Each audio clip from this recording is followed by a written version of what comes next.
переход есть, и вот здесь вот они перешли через перевал. Покажи где. Ну вот через Бзып, там же перевал есть, через Да, Бзып. Псковский. Через Псковский перевал наверное. все они перекатывались. Они же не здесь уже, на ком жениться. Но дальше уже опаздывает, все элементарно. А попробуй переведи ты на этот кабардинский. А что, попробуй переведи. Проверка записи. Буковых всех репрессировали. Это порода утеряна, во-первых. Во-вторых, храмовых репрессировали. Ашапа, Ашпаялнаца репрессировали. Чем вы занимаетесь? Я занимаюсь производством сёдел. Давно? Ну, начиная где-то с 2000 года.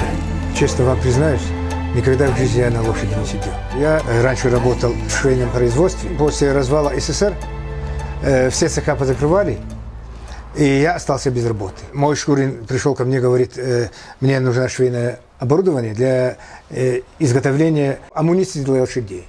Я посмеялся над ним. Кому это надо, говорю. Хоть мой дед, прадед, они занимались вот этим ремеслом. Мой отец всю жизнь работал в животноводстве. У него самые лучшие лошади, породистые были. А когда мне 18 лет исполнилось, и в этот самый момент мой отец один из первых купил автомобиль. Зачем мне лошадь, когда автомобиль появился? А в детстве один раз упал с лошади, я побоялся. И до сих пор я ни разу не ездил на лошади. Предки мои, как рассказывают, они занимались вот кожевенным производством. Сами они делали для себя вот эти национальные кабардинские седла. Я в каждую нитку душу вкладываю. Закупаю шкуры у односельчан, чищу, обрабатываю, и получается натуральная кожа. На моих седлах люди проезжали 100-120 километров, которые весили 120 килограмм. Она сперва не должна бить по спине, чтобы не портил спину лошади. Вот этот каркас, чтобы сделать, все от него зависит. Если он как чуть-чуть наклон сюда или сюда, он будет по спине бить. Если по спине бьет, всю спину сотрет, и все, лошади нет уже. Если он правильно сделал, физически невозможно. Причинит боль. Это седло называется вестерн. Все здесь усиленное. Она весит 18 килограмм. 18 килограмм? 18 килограмм. Здесь двойная дуга металлическая идет. Вот эта металлическая, здесь она прикреплена, чтобы он ловил быка 450 килограмм, он должен выдержать. Двойные вот эти, все усиленное, он должен держать все. Вот это все усиленное. Вот это все усиленное. Это драгунское седло называется. Она практичнее, производительность быстрее. А вы не делаете женских седел? Ну, Еще не приходилось? Еще не приходилось. Деревянное кабардинское седло, оно дорогое, кропотливое, и не каждый может его купить. Вот у вас ремешки, тут Конструкция. вижу. А это что? Это уздечки, недоустки. Уздечки отличаются между собой тоже? Ну, например, вот это спортивная уздечка. Вот это все сам я делаю. Это из металла. Вытачиваем все аккуратненько. Все сами делаем. Вот это простая уздечка. Рабочая простая уздечка. Вот это, например, недоуздок называется, чтобы лошадь привязать. Вот это называется кабардинская уздечка. Здесь ни одной нитки нету. Кабардинская вязаная уздечка называется. Очень интересно. Вот эти уздечки, недоустки, нагрудники, подхвостники украшивали серебром. Умеющие люди читали по орнаментам, по звездочкам, что из себя представлял всадник. У вас на стене я вижу адыгский и абхазский флаг. Кто вы по национальности? Точно я не знаю, кто я по национальности. Почему? А так считаюсь, говорят, кабардинец. Раньше в паспорте была написана кабардинец. А я не знаю, кто по национальности. Моя фамилия Бжахов. Бжахов. Это в переводе на русский язык означает пчеловодов. Я хочу вникнуть вглубь своих корней, поближе узнать своих братьев, абхазов, абазин, всех адыгских народов. Я хочу знать свои корни. Каждый народ должен уважать свои корни. Это крик души. Это изнутри идет. Мне уже 60 лет. До 59 лет я не знал, кто я такой. Мне больно, это больно. Я смотрю, есть тюркские народы, есть славяновские народы. А я кто такой? Может, я негр? Понимаете, я не знал. Я разговариваю по-кабардински. Почему мой язык ни с кем, ни с другим не сходится? Кто я такой? Кто-то скрывал мое истинное происхождение. К концу моей жизни я не знаю, кто я такой. Обидно. Что же такое происходит? Человек осознанно ведет свою жизнь, понимает, чем занимается, растит детей, внуков.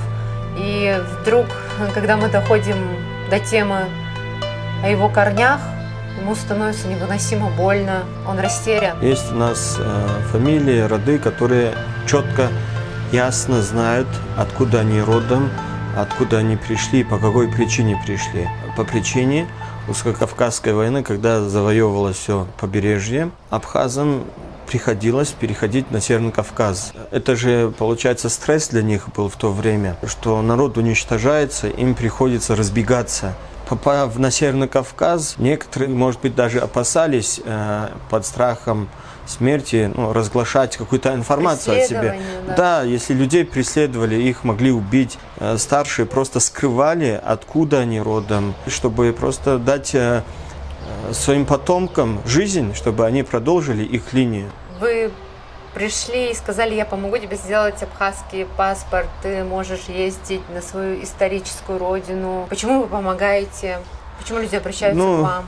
Я занимаюсь историей постоянно, и мне всегда интересно были, откуда мои корни. Мне бабушка много чего рассказывала. Конечно, она не могла дать исторических справок, бумажек. Я начал искать, рыть. Вот в нашей фамилии, например, есть дедушка, который разговаривает до сих пор на абхазском языке. А есть фамилии, у которых не осталось таких старших. Они умерли, и с ними ушел язык. И кроме того, люди были заняты воспитанием детей, выживанием.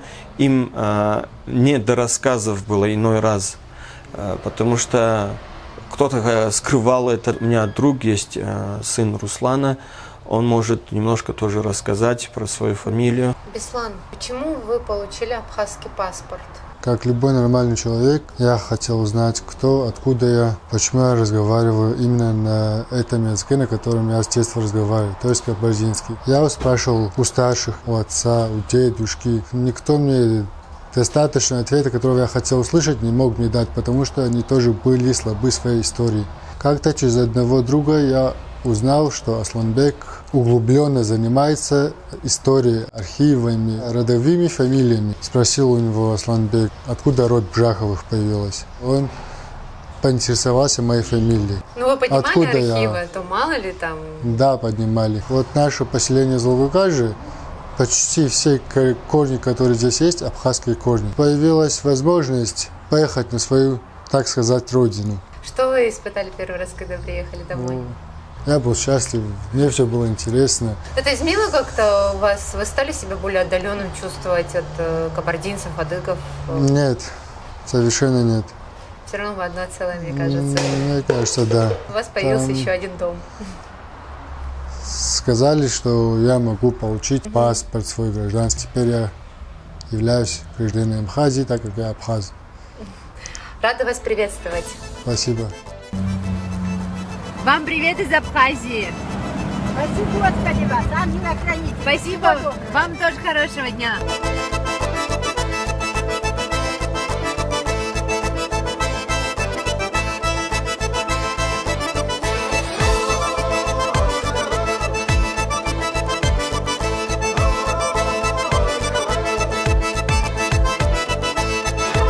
Предки рассказывали, в связи Кавказской войны пришлось переселиться На Северный на Кавказ. Северный Да. Кавказ. А Да. я слышал, что другая часть вашего рода, она вроде и в Турцию тоже. И в Турции, да. И в Сирию, и в Турцию И в Сирии, ушли, да. в Турции. Вы пытаетесь еще наладить Да, связь с теми, да. кто в Турции, да?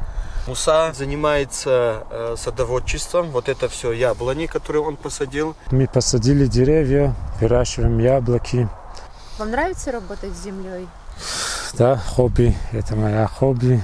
Семейный бизнес. Вы были в Абхазии ведь? Да. В достаточно зрелом возрасте сложно поменять место жительства? Сложнее куда, чем в молодости, совсем в юности? Для некоторых может быть чуть сложно, но для меня, я думаю, это сложно не будет переехать, жить там, где мне нравится, где предки жили.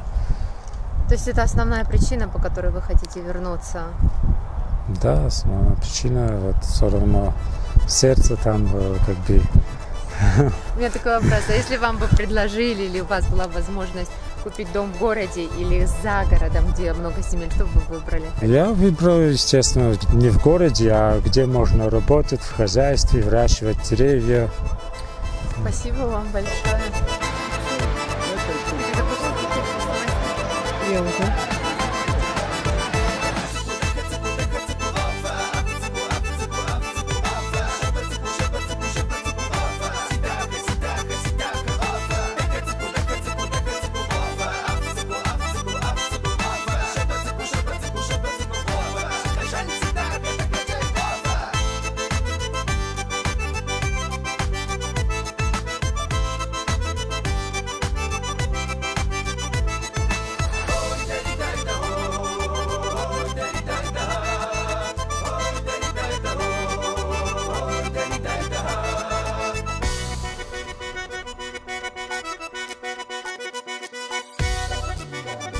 Асланбек, теперь наконец-то мы поговорим с тобой. Спасибо большое за гостеприимство.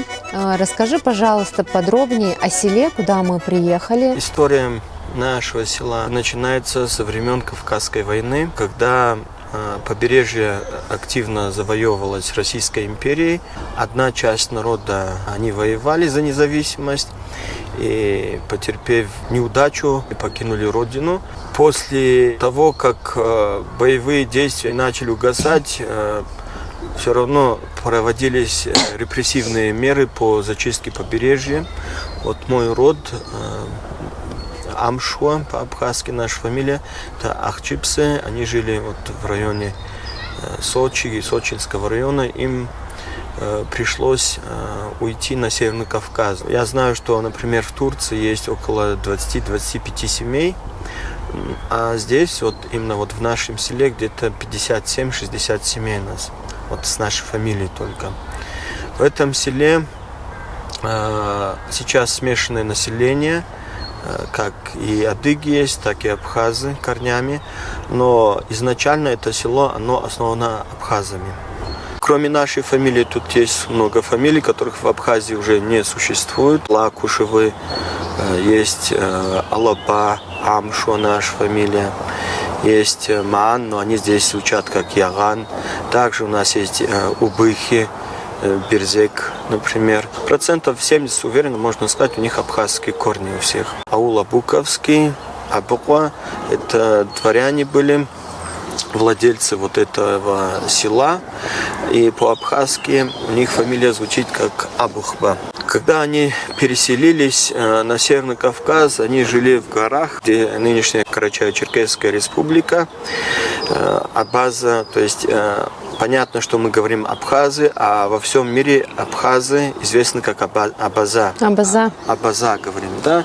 Есть исторические документы, в которых рассказывается, как владельцы вот этих сел, абазских, абхазских, они просили власти, которые могли наделить землей. Тогда Кабардой управляли российские власти, чтобы землю взять, чтобы их наделили землей, нужно было прошение писать. Они периодически писали прошения, бывало даже по 10, 20, 30 лет, десятками лет просили, потому что в горах, это сейчас в горах туризм. Почему им не давали? Им прямо вот так и писали: не имеем возможности на вас наделить кабардинской землей, ибо вы абаза. В 1904 году аул Абуковский, он находился на месте нынешнего аула Первомайского, это современная Карачаево-Черкесия, Малокарачаевский район, выше Кисловодска. Кстати, дальше, если через перевалы пойти, до Абхазии уже рукой подать. А это правда, что отсюда до Абхазии 2,5-3,5 часа езды на самом деле? Ну, если бы гор не было, а была прямая трасса, можно было бы, наверное, за 2 часа по скоростной трассе добраться. Был такой великий полководец Инал. Этот человек в свое время объединил адыгов и абхазов. был мамлюком, жил в Египте. С какой-то частью своих воинов он вернулся на родину. Вернувшись на родину, он увидел, что наши предки живут раздробленно. Он объединил наши народы, но и у него также и были противники. В истории рассказывается, что было немало князей и дворян, которые сопротивлялись этому объединению. Сыном Инала считается Кабард Тамбиев, который привел кабардинцев вот в эти места. Я хотел бы затронуть и грузино-абхазскую войну, где проверялось адыго-абхазское братство. Очень много противодействия было добровольческому движению. Народ тогда сделал свой выбор. Абхазы и адыги – кровные братья.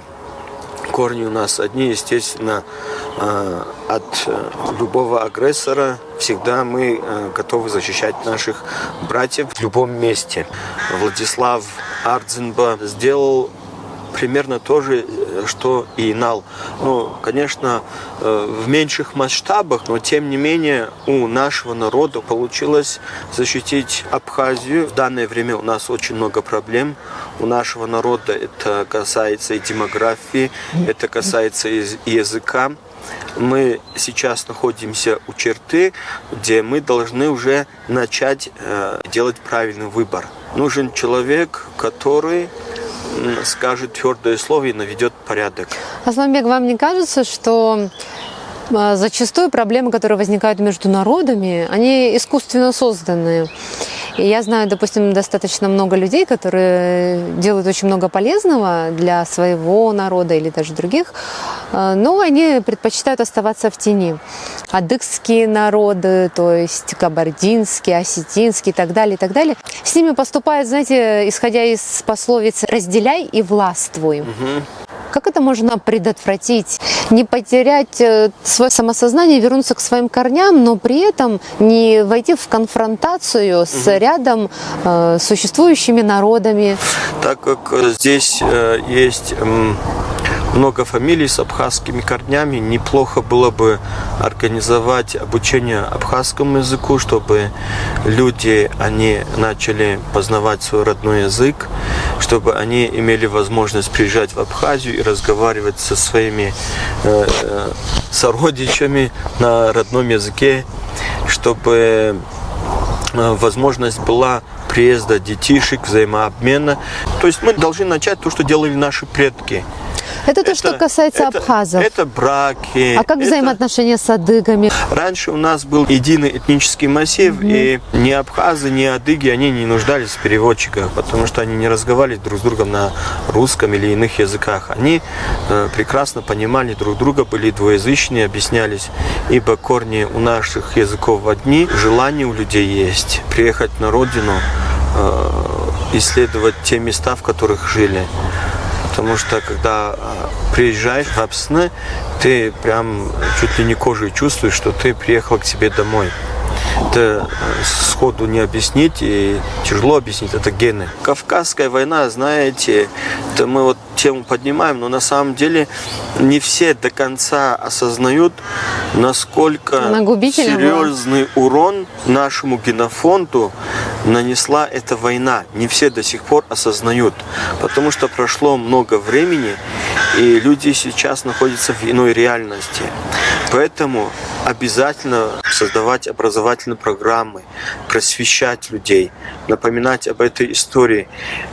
Иного у нас выхода нет.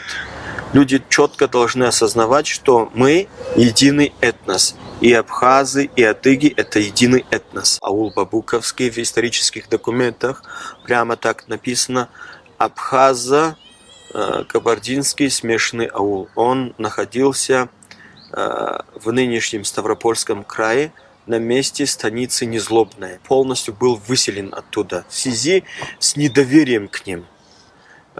Тогда про наших предков писали хищники, воры.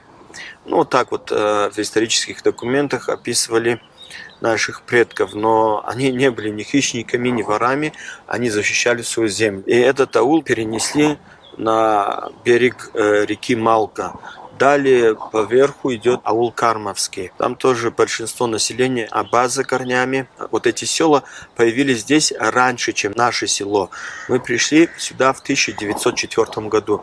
Это практически последняя абхазская волна, которая пришла в Кабарду. С тех веков, когда возникла территория Кабарда, вот эти волны переселения абхазов, это шли около 700 лет именно на территорию Кабарды. Эти люди, которые попали сюда 700 лет назад, у них сейчас как бы самосознание кабардинцев, если можно так сказать, это сборная абхазо-адыгов. Чуть ли не новая народность получилась. Я видела видео, где молодежь кабардинская танцует. Они очень красивые. Не могу их причислить ни к абхазам, ни к адыгам. Но видно, что это близкородственный народ, да? Как соколы они танцевали, до сих пор вот это помню. Ты нам показывал озеро. Внизу. А ощущение было, как будто мы наверху находимся. Да? Да. Это озеро соленое и довольно известно, там целебная грязь есть. Но с этим озером связано несколько преданий. Одно предание гласит, что там было разбито объединенное крымско-турецкое войско под предводительством Мурзабека Тамбиева. В начале 1700 года там произошло сражение между войсками Мурзабека Тамбиева и крымско-турецкой армией. В этом бою Мурзабек Тамбиев погиб, и с тех пор это озеро называется Тамбиево озеро. Сейчас пишут озеро Тамбукан или Тамбуканское озеро. Кан – это с тюркского это окончание, значит кровь, ну, где пролита кровь Тамби. Дальше в лесу есть захоронение древних воинов наших, которые отстаивали свободу Кабарды. Это было объединенное войско, которое сопротивлялось крымцам. Адыги всегда звали на помощь своих братьев Абаза, и происходило обратное тоже. Всегда наш народ старался вместе противостоять общему врагу. Связь, которая есть, ее надо укреплять, ее надо развивать.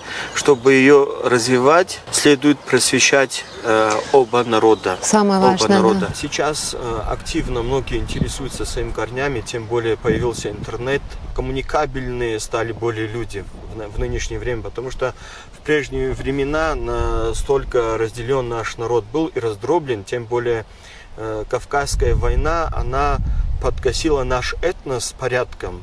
Вы знаете прекрасно, что на территории как и Абхазии, так и Северного Кавказа от 100% осталось всего лишь 3-5%, а 90-97% либо погибли, либо вынуждены были покинуть родину, Кавказ, и уйти в махаджирство, в Турцию, в Сирию, на территории нынешней Югославии. Но нынче те, у которых старшие, они знали, откуда их корни, они передали это своему молодому поколению. Вот я один из представителей этого поколения, которые знают, откуда наш род. У нас есть старые фотографии, с какой мы фамилии, с какого рода, с какой части Абхазии, с какой части побережья мы. В последнее время, и последние несколько лет особенно, я замечаю, как большое количество абхазов со всего мира стремятся вернуться на свою родину.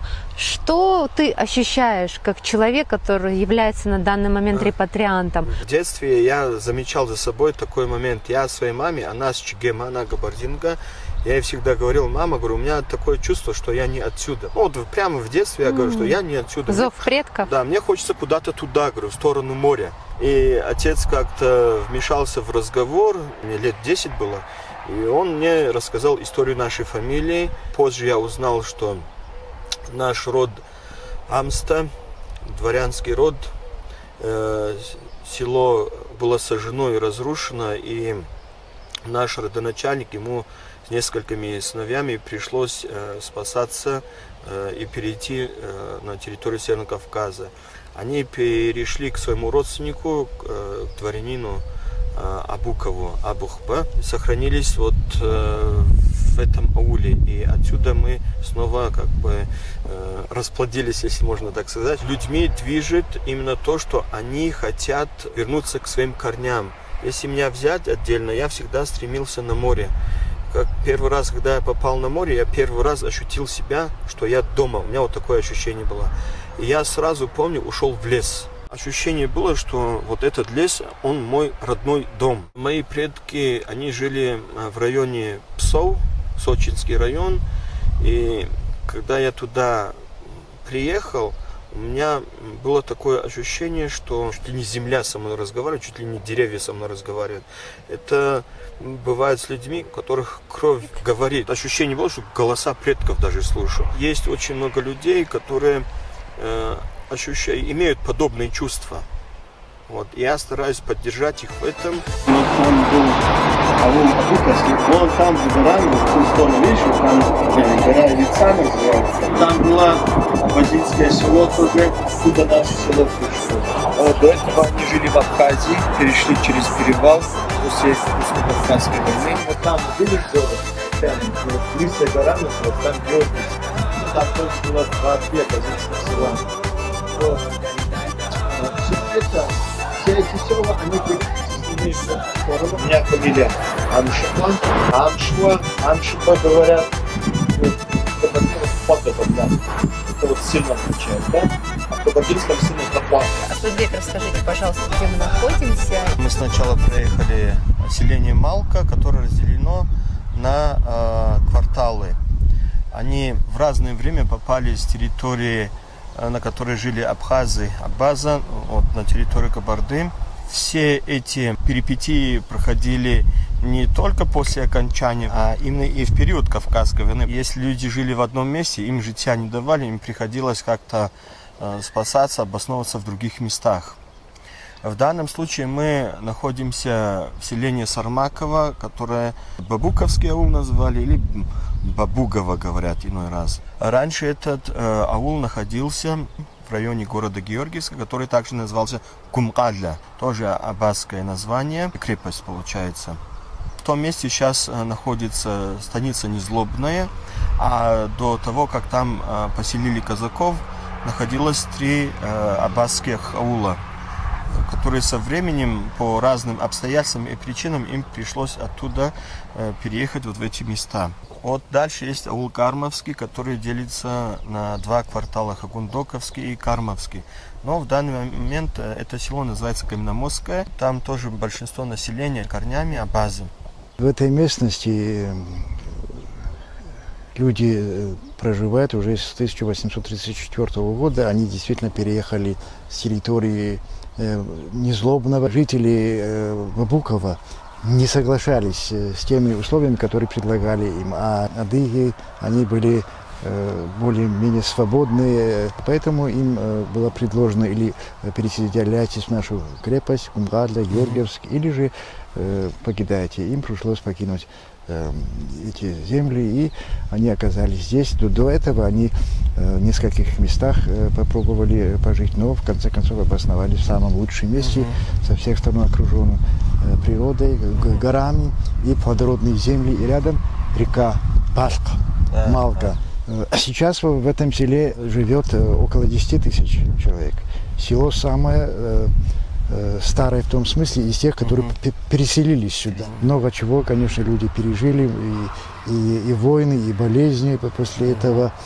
До революции село называлось так же, как имя князя Бабукова. После переселения как-то князя своего не было в селе. Тем не менее, село продолжало существовать. Князь мигрировал со своей свитой, мигрировал в другое место по каким-то противоречиям. И поэтому у нас был верховный был Хаджи Коса Хаджи, богатейший человек. Я представляю дворян Кабардино-Балкарии, Черкесии и Адыгеи. Я сразу поняла. Поэтому, если в Абхазии есть общество, нам бы... У нас есть. Есть, да, нам бы есть дворянское мешало общество. бы связаться, потому что мы, народы Абхазии, это древние народы.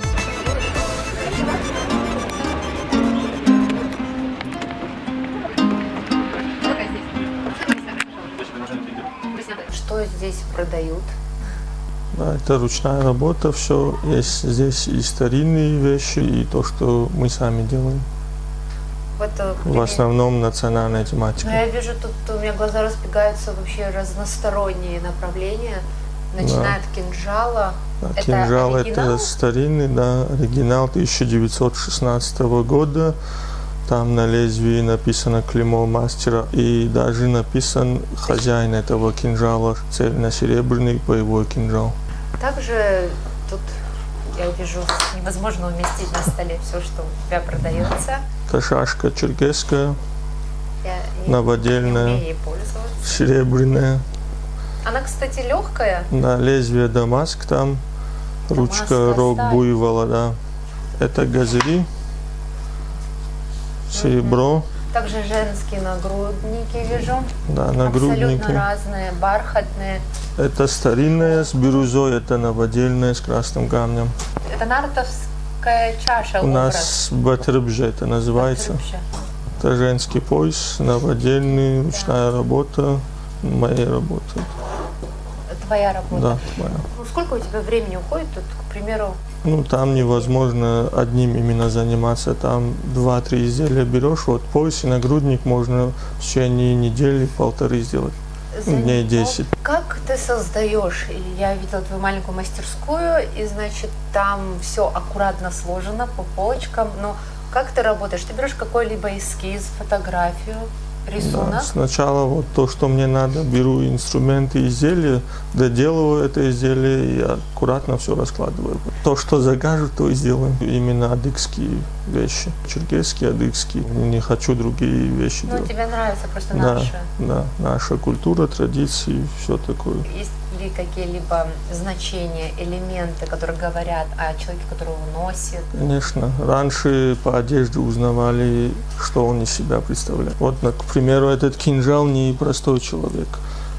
Он из княжеского рода был. как ты Цельносеребряный кинжал, он раньше позолоченный был. Тучу раньше золотилось, и золочение не каждый мог себе позволить. Это твой магазин. Да. Но давно ты его открыл? Как, Здесь почему именно 5 это? лет я работаю. Давно ты начал создавать? Ну, лет 10 уже. У меня друг ювелир есть, и вместе с ним мы к этому пришли. Мне понравилось то, что он делает, и заинтересовался, и тоже начал делать. Абазов фамилия. Откуда такая фамилия пошла? Я дедушку бедного не застал, он в автомобильной катастрофе погиб, но отец мне рассказывал, что и его отец всегда говорил, что мы из рода Абаза. И поэтому фамилия у нас такая.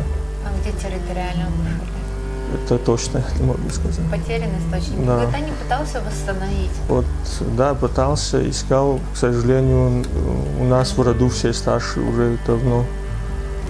Их в живых нет, поэтому не смог ничего подробно узнать. Ну, я бы, конечно, хотел бы всю правду узнать, откуда я, где мы жили и кто были нашими предками, но, к сожалению, не удалось это узнать. Наши все старшие очень до 40, до 50, или кто-то в войне погиб, С этим связано? да, кто-то, и вот так родственников войне? почти не осталось.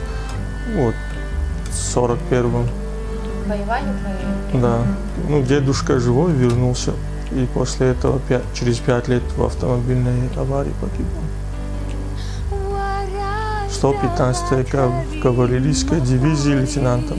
Ты мне сказал, что хочешь поехать в Абхазию впервые. Да. Почему? Ну, хочу посмотреть там. Раз говорят, что моя родина там, надо посмотреть. А если обманывают? Как же.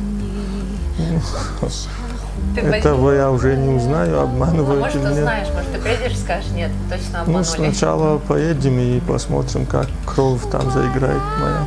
В ближайшем будущем в Турции будут официально опубликованы архивы. Каждый человек может прийти и попытаться найти что-либо про свою фамилию, возможно, родственные связи, пересечения. Так как у нас много махаджиров и вообще много народа Абаза разбросано по всему миру, возможно, где-то ты найдешь, а может быть даже в той же Абхазии. Будем искать. По-любому буду спрашивать, искать. И вот до архива тоже дойду скоро. Спасибо за встречу.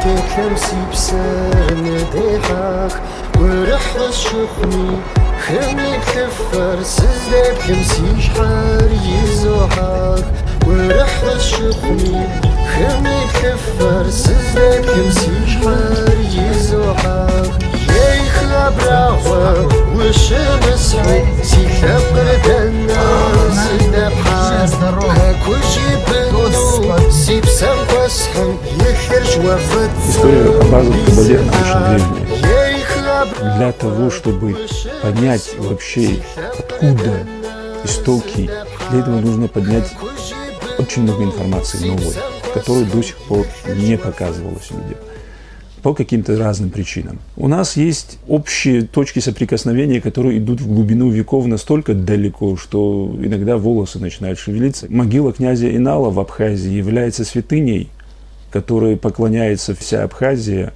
а здесь, в Кабарде, Инал – это человек, который зачал династию иналидов. У меня вопрос, а разве это не спорно? Просто я слушала, когда говорили, что это не точно, что могила Инала в Абхазии.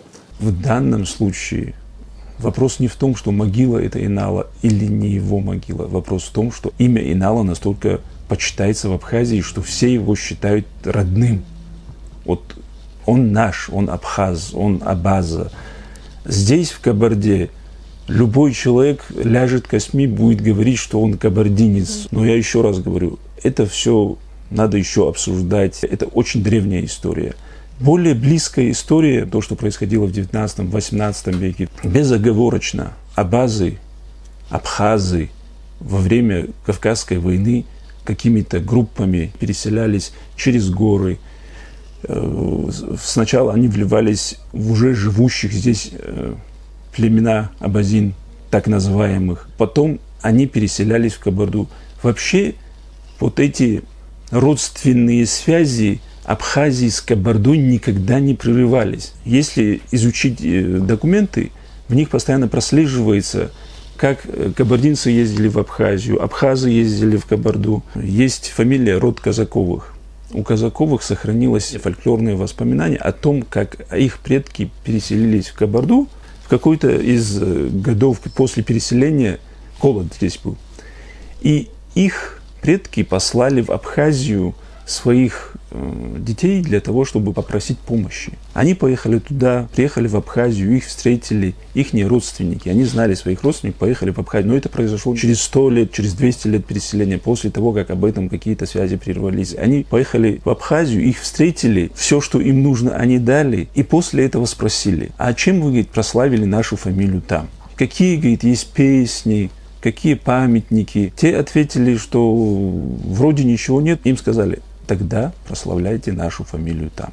Одни из первых переселений, скажем так, вот именно на нынешнюю территорию Кабарды начали происходить в 1790-х годах. Кавказская война идет, переселения идут, и на территорию Кабарды приходят люди, вплоть до того, что верховный князь Кабарды Кучук Джанхотов призвал абазин, абазинские рода, абазинские аулы в Кабарду, потому что население в Кабарде уменьшилось, и для того, чтобы заселить эти территории, он их позвал. Такие приглашения в Кабарду происходили всегда. Например, есть документ, в котором рассказывается, что род Ачба, Ашабовы, нынешняя Малка, пригласили. Наибольший процент переселения на нынешнюю территорию Кабарды произошел в 1820-х годах, когда с района Пятигорья все находящиеся там аулы решили переселить за реку Малку. И основа нынешнего Зольского района была образована тогда. Это были абазы, которые переселились в Кабарду за счет того, что их русская администрация выселила с данных районов для прекращения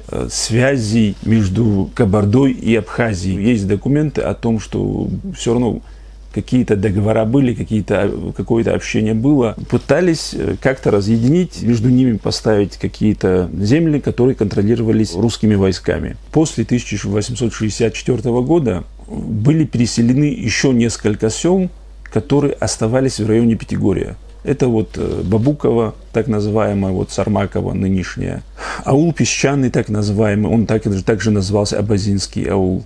Сначала в основном абазин пытались привлечь на русскую службу, обещая какие-то выгоды. После окончания Кавказской войны, когда их услуги перестали быть нужными, их стали вытеснять с района Пятигорья за Малку в Кабарду, на нынешнюю территорию Кабарды. Переселения продолжались и после 1860-х годов, в 1870-х годах. Это переселение аулов Хагундокова, Жантимирова, Абукова, Залукакажа сегодняшний. Аул Абукова был разделен на несколько частей. Какая-то часть была переселена в 1870-х годах на территорию нынешней Кабарды, а последнее переселение в 1905 году, последняя волна переселений Кабарду, но все это происходило именно как вытеснение с той территории, на которой они были изначально расположены, на которой они находились столетиями, и надо было освобождать эти земли. Я знаю, что скрывали документы, архивы, которым много-много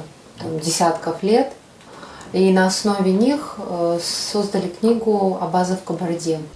Насчет книги «Абаза в Кабарде». Когда мы ее создавали, мы пытались включить туда максимальное возможное количество документов, которые до сих пор не публиковались. Книга получилась сама по объему большая, но, к сожалению, мы все равно упустили многое. У нас огромная история и очень мало фактического материала, который мы знаем. В разное время цензуры пытались создавать однобокую историю, которая для нынешнего времени не подходит. Мы должны знать всю историю. Были ошибки, но это был первый шаг, и мы надеемся, что этот первый шаг потянет за собой последующие, и она будет работать на сближение наших народов, на общение, на обсуждение, на возвращение нам своих корней, настоящих корней. Я видел один из людей, который стоял и от чистого сердца говорил о том, что я до сих пор не знал, кто я такой. Я хочу знать свои корни, я хочу знать откуда. И таких людей с каждым днем все больше. Генеалогия – это наука, которая в советское время подвергалась тем же репрессиям, как и люди. Почему, на ваш взгляд, так происходило? Идеология. Это считалось, во-первых, буржуазная наука. Во-вторых, советская власть пыталась создать человека новой формации. Для создания нового человека надо, чтобы он забыл о своих корнях и считал себя советским человеком. Человек, помнящий о своих корнях, у него эта история всегда богаче. Он шире смотрит на эту жизнь. И этого, к сожалению, нам сейчас не хватает. Узнавая историю, как работать историком, так, чтобы дополняя историю своего народа или какого-либо, при этом не залезать на территорию или не ущемлять права, историю другого народа. То есть не заниматься перетягиванием канатов. Я вообще интересуюсь дореволюционной историей. Но в последнее время в силу каких-то причин пришлось столкнуться с событиями 1917-20-х годов, когда была создана так называемая Горская республика. И я был удивлен, честно говоря. В то время настолько великие люди жили, которые смогли объединить весь Кавказ. Вообще Северный Кавказ плюс Абхазия, оно было ядром этого государственного образования. И они настолько договорились. Там между ними идет такая переписка, которая до сих пор никогда не публиковалась, в котором они рассказывают друг другу о братской дружбе всего Кавказа. Горцы Кавказа, будем назвать их горцами, пытались тогда уладить конфликтные ситуации между Грузией, Арменией, Азербайджаном.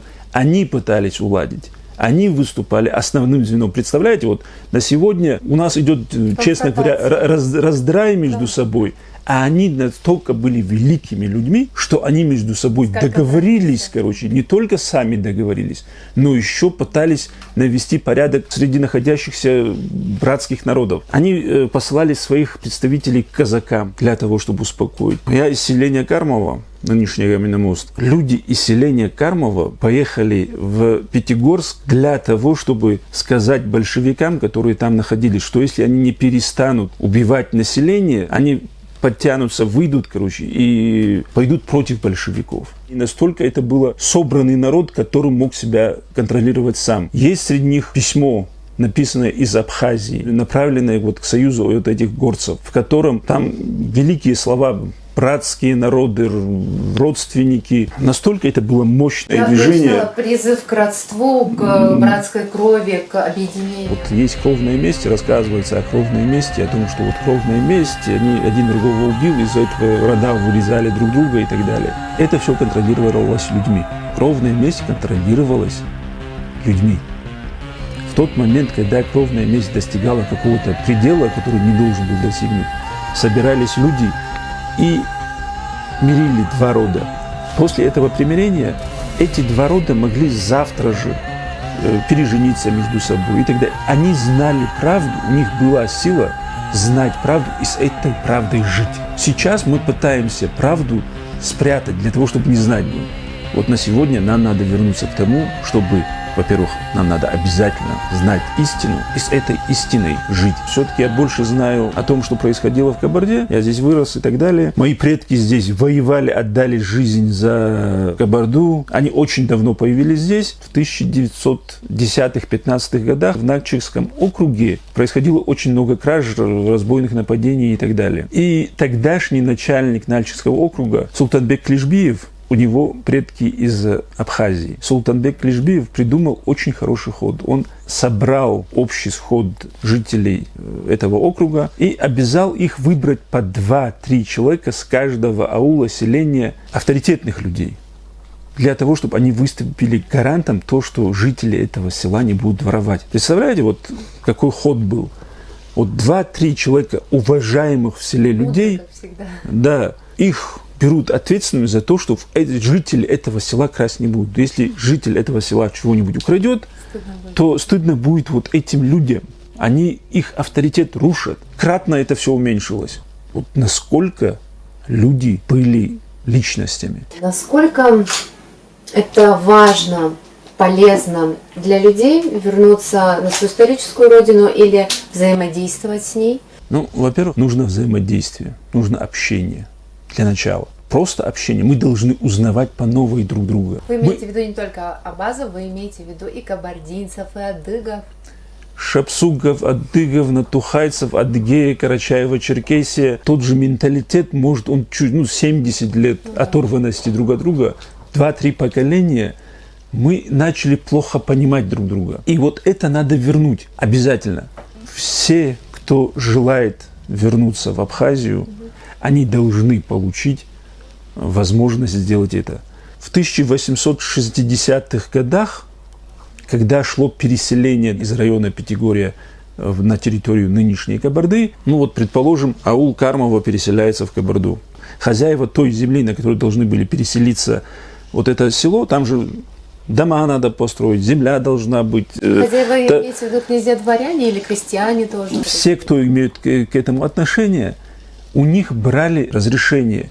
И вот они писали, говорят, мы соглашаемся, такие соглашаемся принять на свою территорию таких-то, таких-то и обеспечить их всем необходимым.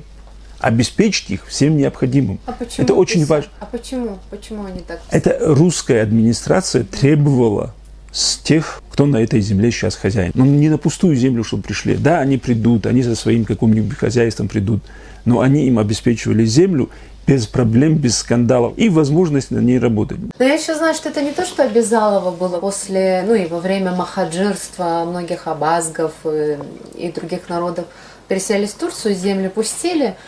Тех грузинов, которых туда заселяли, и добровольно, недобровольно. Я знаю, что абхазы на арбах несли им продовольствие.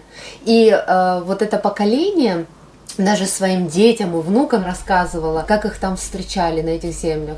Это абсолютно не было обязаловым. Это понимание того, что общие корни, общие связи.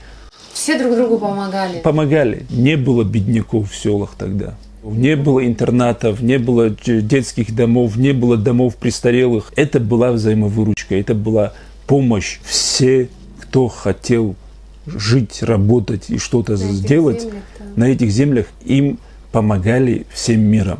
К сожалению, даже вот в 90-х годах, как оказалось, было больше взаимовыручки, чем сегодня. Почему столь великие народы, я не побоюсь этого слова, должны идти на поводу каких-то других понятий, вбивания, короче, да, несвойственных, абсолютно.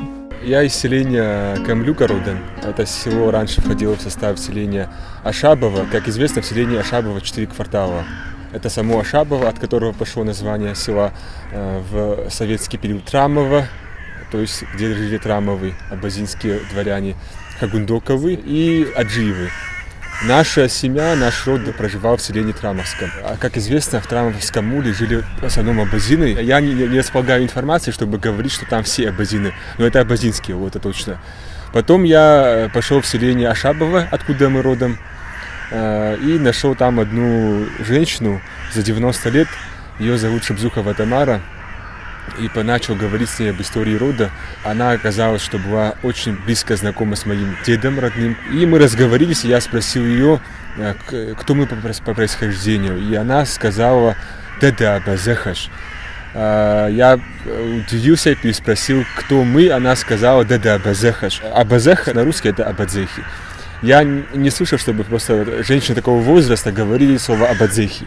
Потому что я привык к тому, что мы не помним западных черкесов, не помним абазин, не помним абхазов, а тут женщина сказала, мы абадзехи. А насчет абадзехов Хангрей говорит следующее. Буквальная цитата – это очеркесившиеся абазины. А абазеха с черкесского – это просто нижняя абаза, и при этом делить это абазины или черкесы я не хочу, потому что абазины – это черкесы, а черкесы – это абазины. Абхазы – это адыги, адыги – это абхазы. Я считаю, что нам делить нечего, что у нас одно происхождение, у нас один язык, одна культура, у нас одна общая история. Мы всегда жили рядом. Были медовеевцы, были садзы, были шапсуки, были хакучинцы, были убыхи. Они все говорили, например, на одном языке. Да, были различия диалектные, но это все-таки какие-то различия, которые появляются со временем. Ученые говорят, что через 500 лет один язык, допустим, два диалекта одного языка, и через 500 лет один язык абсолютно превращается в другой язык. Он меняется. И то, что у нас немного есть языковые отличия, это нормально. Это то, что происходит со всеми народами. В этом плане мы абсолютно не уникальные. Мы такие же, как и все. Поэтому я считаю, что вот это деление на абхазов, абазин, деление нашей истории, культуры. Вот, допустим, мы любим делить убыхов. Любим говорить, что убыхи это абхазы, нет, убыхи это адыги и так далее. Ну, убыхи это и адыги, и абхазы, что в этом такого? Убыхи жили между абхазами и адыгами. Они знали и абазинскую, и адыгскую речь, и абхазскую речь. Они перенимали все лучшее от абхазов и все лучшее от адыгов. И что нам делать с убыхами? И делить нам это не надо, потому что мы и так поделены историей, мы и так поделены территорией. И теперь, если мы сами себя поделим, допустим, у наших соседей, балкарцев и карачаевцев, очень много родственников по всему миру. Тюркская языковая семья, она очень большая. А адыго-абхазская, она вот такая. Как мы можем друг друга делить? Я не знаю. Я не собираюсь никого делить. Я считаю себя и абазином, я считаю себя и адыгом. Все нормально, все в порядке. Я слишком много раз убеждался в том, что мнение многих людей, оно предвзятое, оно проплаченное, оно всякое. И исходя из этого, я очень многим доверяю. Поэтому, допустим, когда люди говорят, что мы разные и так далее, и у меня возникает сомнение насчет этих людей, насчет их порядочности, насчет того, почему они это говорят. Поэтому надо всегда доверять, но проверять. Да. Вот моя черкесская полуготовая. Полуготовая. Покройная.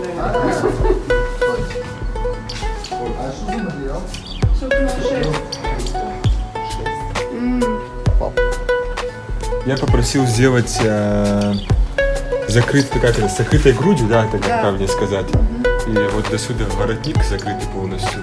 Да, как рубашка будет выглядеть, да, длиннёная, и козыри будут не вот так, а под прямым углом вот так будет. Так, что на тебе лучше смотрится? Нет, я давно мечтал. То, что я сейчас заказал, это наиболее старый вариант. Это на картинах, литографиях 17 века. С закрытой грудью, да, я хотел наиболее архаичный вариант. В принципе, такой уже сейчас пару раз у Аслана Ракова есть. У моего друга другого есть такая черкесская, теперь мы хотели что-то. Она вообще как смотрится? Великолепно смотрится, да? Если честно. Я прям...